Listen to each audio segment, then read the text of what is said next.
Welcome to episode 17 of the Goldenberg Destiny Project. In the Torah, we see the story of the Avos, of the patriarchs, Avram, Yitzchak, and Jacob, but they're incomplete. When we meet Avram in the Torah, he is already 75 years old, and he has already achieved the level of prophecy. God talks to him. He's no longer the pagan that he was of his early youth. He's made the journey. He's discovered God. He's declared the unity of God in the pagan society. He has risked his life. And this is the greatness of Avram, that in the entirely pagan world, he was able to recognize God. And we're not told about this in the Torah. But we know this from other sources. We know this from the Medrash, from the Gemara, but we do not see it in the Pasuk. In the Torah, it does not mention anything that happened to him until he was 75 years old. So there's a big gap in his biography. And then, as his life proceeds, he has a son. He sends his servant to Haran in Syria to find him a wife. He comes back. Yitzchak gets married. And at that time, Avram is still a vigorous person. He still has another 35 years to live. And we hear nothing about it. What did he do for the last 35 years of his life? Avram was a towering figure, charismatic, brilliant, forceful, a dynamic figure. And we can assume that he did things of significance in the last 35 years of his life, but we're not told about it, nothing. He disappears. Why is that? And then we go to his son, Yitzchak. Yitzchak, of course, we see him from his early youth. He's born to Avram. His children, we can speak about them a little bit later. And then he sends off Yaakov to find a wife in Haran, the place where he found a wife. And after that, we don't hear anything about him. And he still lived for another 57 years. What happened to the last 57 years of his life? Silence. Nothing. We don't hear anything. Yaakov, on the other hand, we follow him to his entire life onto his deathbed. There were no gaps from the beginning all the way to the end. Why is that? The Torah is not giving us the stories. It's not the stories of these people. The Torah is telling us about the birth and development of the Jewish nation. How did the Jewish nation come to be? How was it formed? How did it grow? How do all the values and the connection with God, how do all these things happen? When did these things start to happen? That's the story. Everything else is incidental. Whatever Avram did before, it was great, it was fabulous, it brought him to the level of prophecy, God talks to him, but when did the story of the Jewish people begin? The story of the Jewish people begins when God tells Avram, Lech lecha mi'artzecha ve'ezcha l'goy gadol. Leave the land of your birth, go to this other land that I will show you, and I will make you into a great nation. At this point, Avram is still an individual. He's a person. Every person walking around is not a nation. It's a person. And he'll be part of this nation, part of that nation. But God told him that you will be the founder, the progenitor of a great nation. You will be the ancestor, the patriarch of the Jewish people. This is when the story of the Jewish people began. And the first stage and the whole Torah is about the Jewish people. The development of the Jewish people, the experience of the Jewish people, how they formed their relationship with God, the bumps, the failures, the successes. It's all the story of the Jewish people. The development until they came to Israel, into the land. Everything after that is in the books of the prophets. But the Chumash, the 5 books of the Torah, those 5 books are about how the Jewish people came to be. So the first stage of the development of the Jewish people was the work of the Avos, the work of the patriarchs. Their job. Avram was a tremendous outreach person. He influenced thousands of people. He told them, we discussed this once earlier, we could do it again. He told them about God. He convinced them to believe in the one true God. He was out there to spread as far and wide as possible the belief in the one true God and to convince people to turn away from paganism. But what was required for the long term, for the survival of his work, was the existence of a people, the Jewish people, that is built on these principles. And the building begins with one person and his child. Now, his child, not his children. In the beginning, Avram and Sarah had no children. And Sarah told him he should take her maidservant, and she was an Egyptian woman, and he should take her as a concubine. And he did, and he had a son, Yishmael. When Yishmael was 13 years old, God told Avram that Sarah would give him a son. The son would be Yitzchak. And Avram was delighted. He was very happy that he would have a son together with Sarah. By Yitzchak, he was full of joy, Rashi says. He was very happy. But he was so overwhelmed, he said to God, Lu yichya Yishmael fanacha. I'm not worthy of this great gift. And then he asked him, he prayed, that Yishmael should also be a faithful person. And God told him, I accept your prayer.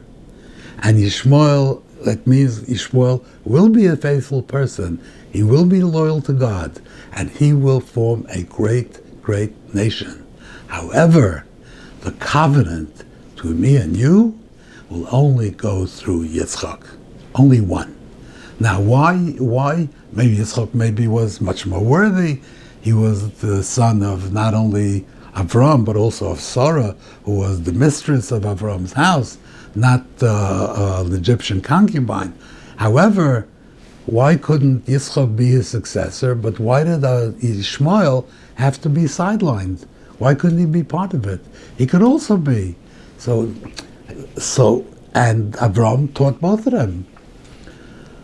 But if the successor of Avram, if Avram would put his efforts into Yitzchak and Yishmael, it would dilute it. Everything has to be put into the inculcation of the principles 1-to-1. If Avram had 10 Yitzchaks, it would not work.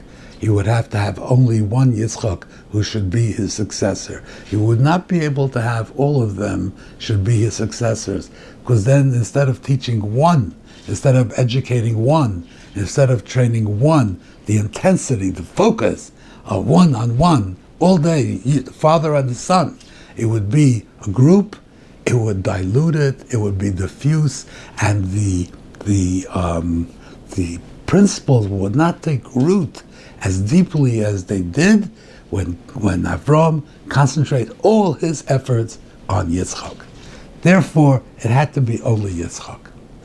Now, Yitzchak got married, and he had 2 sons. His oldest son was Esau. Yaakov was his second son. Esau was more of a worldly person. He was a hunter. He was sowed his wild oats. He was not very scholarly. But he misrepresented himself to his father as being underneath, as being a scholar, that he did have a scholarly core. Yaakov, on the other hand, was more refined. He was a scholar. He was focused on intellectual pursuits. But Esau was the older one. So primogeniture, it should go they were both equally by their pedigree, they both had the same pedigree. They were both the sons of Yitzchak and Rivka. So Yitzchak preferred Esau. He thought that Esau should be his successor. And Rivka preferred Yaakov. Maybe she probably saw through him and felt that he wasn't worthy, but Yitzchak believed that if he was given the responsibility, he would rise to the occasion. He believed that he did have those inner strengths. They were both of the sons were brilliant. Both of them were had very strong characters, but they were different. I'm going to repeat the story that you find in the Chumash. It's familiar to everybody, but it's worthwhile to repeat it because I'm going to focus on different parts of the story. When Yitzchak was older, he lost his eyesight. And at that time, he decided that he has to give blessings to his son. So he told Esau that he should go out and prepare a meal for him, the things that he likes, and then he come back, he'll eat it, and he will feel very positive towards him because he was so good to him, gave him a good meal, and then that would be a good conduit for the blessings that he wanted to give him. Rivka did not want Esau to have the blessings. She wanted Yaakov to have the blessings. So she told him that he should dress up as Esau and come in and make believe that he's Esau. And Yaakov was reluctant to do this. He said, it's not true. So she told him that she knew by prophecy, this Onkelos says, Onkelos says that she had a prophecy that Yaakov was the one who was supposed to get the bracha, not Esau. So he did it. So he came in there, and after a few questions back and forth, he was able to convince him that he is Esau. And Yitzchak gave him the bracha. What was the bracha? He said, may God give you the dew of the heavens and the lushness of the earth and abundant grain and wine. People will serve you. Nations will submit to you. May you be a lord to your brothers, and may your mother's sons submit to you. This is the blessing that he gave him. And Yaakov accepted the blessing, and he left. Then Esau returned with the meal, and Yitzchak realized that he gave the blessing to Yaakov, not to Esau. And Esau was furious. He said, he stole my blessing. He stole my blessing. So Yitzchak said, what could I do? He should be blessed. In other words, he realized at that point that this was the right thing. And why didn't God give the prophecy to him? Why did he give it to Rivka? I don't know. Maybe he would not be so receptive to it. I don't know. It's a question. But the prophecy was given to Rivka. Yaakov took Esau's place, and he received the blessing. Now Esau says, what's with me? So he said, I gave him the blessing already. So he says, you only have one blessing? In other words, why didn't he give him? He said he'll give him prosperity and everything. So why don't you give prosperity to him too? There's no reason not to. Or does he want him to be poor? No, give him the blessing of prosperity. And why was Esau so upset? He was very wealthy. He was not missing anything. Was he worried about prosperity for his great-great-grandchildren? I mean, what was he so upset about? So, but Yitzchak said, what can I do? I gave him the blessing.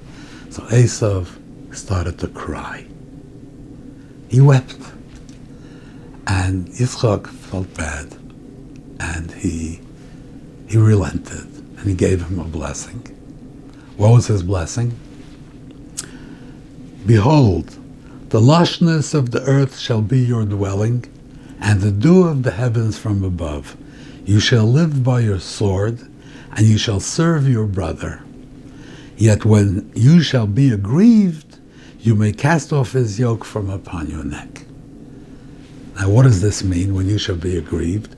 So Rashi explains, the sages, that when the Jewish people who are descended from Yaakov are not fully faithful to God, then you will have a right to say, why should you get the blessings? You don't deserve them. And then, when you say that, then you could throw off his yoke, and he's no longer have to be submissive to him, no longer have to be subservient. He's no longer your Lord. When you will be aggrieved, then you can do that. Now, in the first blessing, when he gave it to Yaakov, he didn't mention anything that, he said, you should be a Lord to your brothers. He didn't say, but only as long as you're faithful. When you're not faithful, then you're not going to be Lord anymore. So, and all of a sudden, when Esau wants a blessing, he tells him that. Why does he tell him that?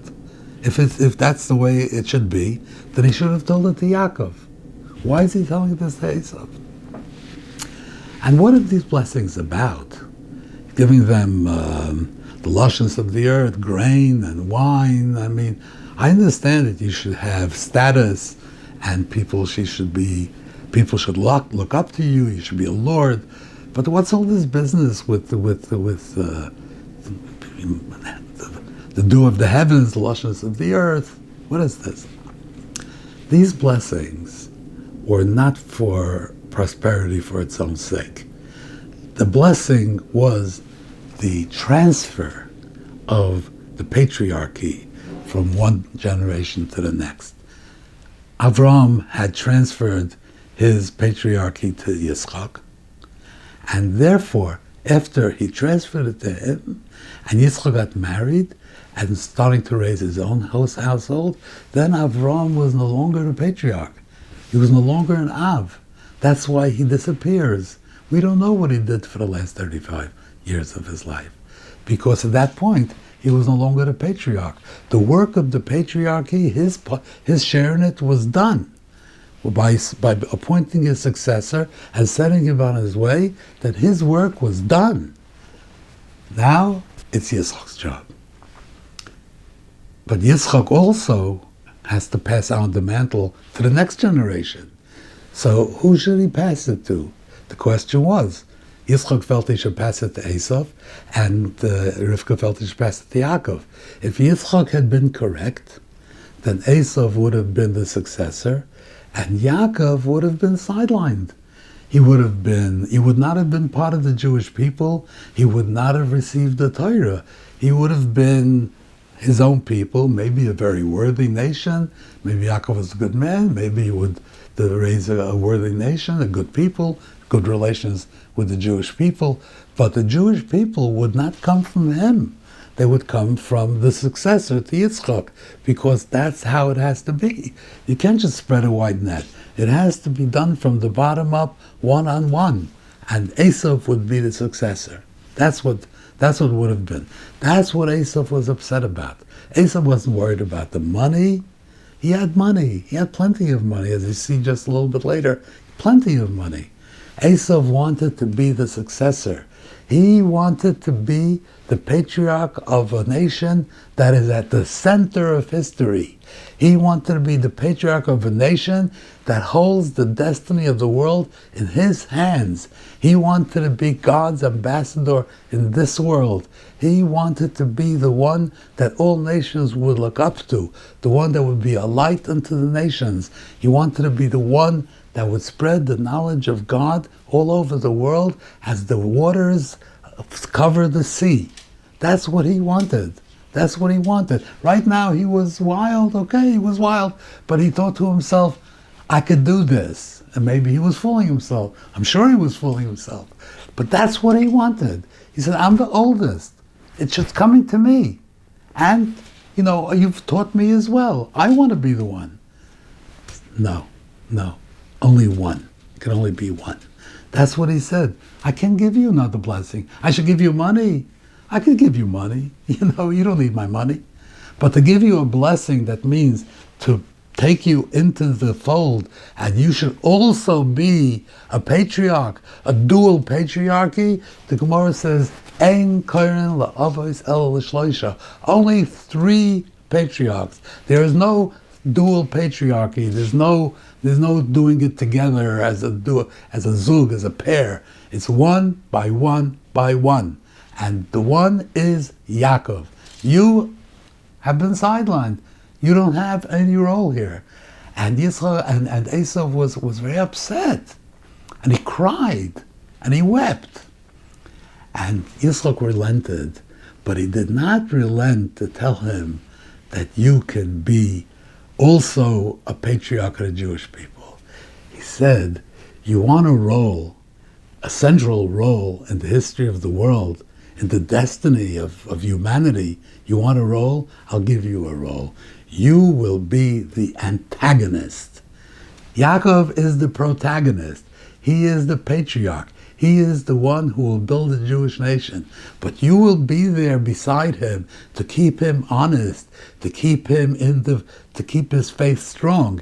If he slips, then you will throw his yoke off your neck, and you will rise up against him, and that will correct the situation. So you will have a constant role parallel to Yaakov's role. Yaakov is the protagonist. You will be the foil. You will be the antagonist. And that I can give you.